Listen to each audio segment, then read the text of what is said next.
बिस्मिल्लाहिर्रहमानिर्रहीम। बीबी मिले तो ऐसी, इस वाक़या को सुनकर आप दंग रह जाएंगे।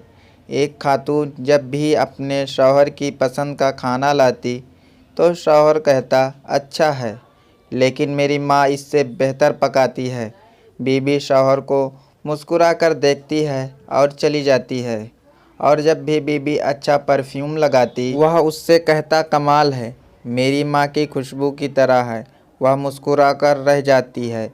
और इस तरह उस खातून ने सारी ज़िंदगी ऐसे ही अल्फाज सुनकर गुजारी। माँ करती है, माँ कहती है, माँ का परफ्यूम, माँ का खाना पकाना वगैरह वगैरह। बीबी हर बार मुस्कुरा कर रह जाती। उस औरत की एक बहुत खूबसूरत आदत थी कि जब भी उसका शौहर काम से घर आता तो बीबी हमेशा चेहरे पर मुस्कुराहट से शौहर का इस्तकबाल करती, क्योंकि वह औरत जानती थी कि बीबी का एक मीठा बोल शौहर के दिन भर की थकान उतार देता है। इसलिए वह जब भी उसका शौहर घर आता, वह शिकवे शिकायत की बजाय चेहरे पर मुस्कुराहट से सवाल करती, क्योंकि वह अपनी बीबी और बच्चों की खातिर दिन भर खून पसीना एक करके आ रहा है। शादी के 27 साल बाद उनकी वालिदा का इंतकाल हो गया।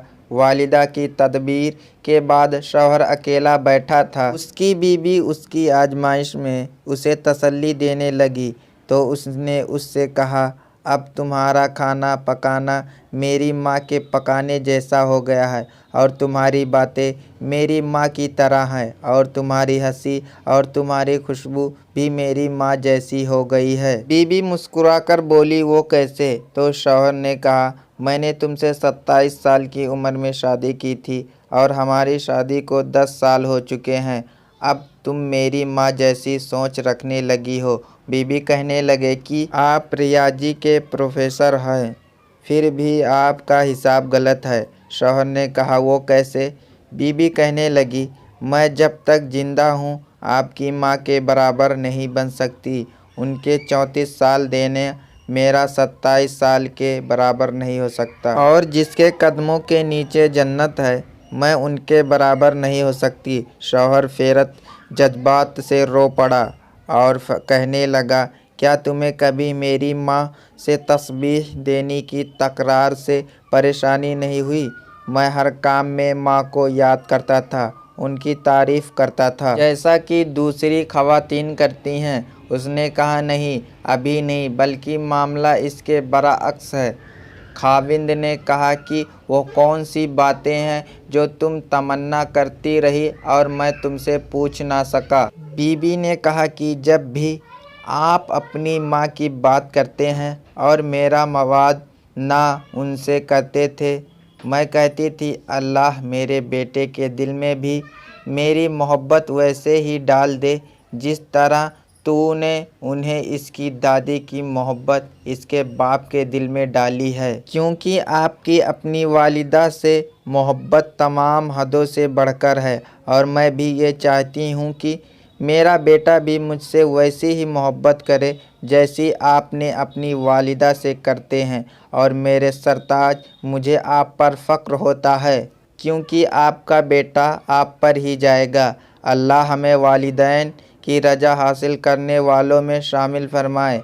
अगर आज की बहू ये बात समझ ले, ये सबक सीख लें, तो बुढ़ापे में पुरसुकून रहेंगी। आज किसी के बेटे पर कब्जा जमाने की कोशिश कल आपने बेटे के हाथों से निकाल देगी, क्योंकि यह दुनिया मक्का फाती अमल का नाम है। आज किसी के राह में तुम पत्थर रखोगे तो आने वाले वक्त तुम्हारी राह में पहाड़ बन जाएगा। माँ रातों को जागकर बच्चों के लिए अपना आराम सब कुछ कुर्बान कर देती है, और बाप अपने बेटे और उसकी माँ की अखराजात पूरा करने के लिए दिन भर मेहनत मजदूरी करता है।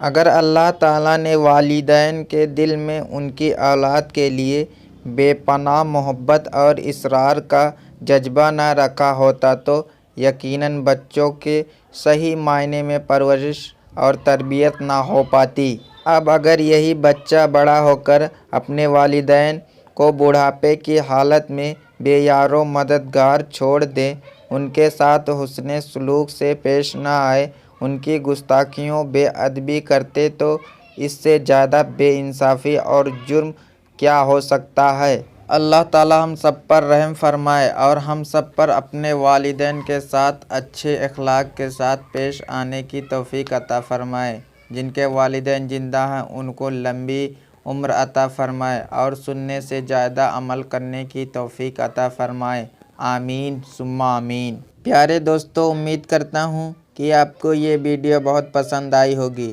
ویڈیو پسند آئی ہو تو لائک کر کے چینل کو ضرور سبسکرائب کر لیں اور جاتے جاتے ایک پیارا سا کمنٹ ضرور کر دینا۔ السلام علیکم۔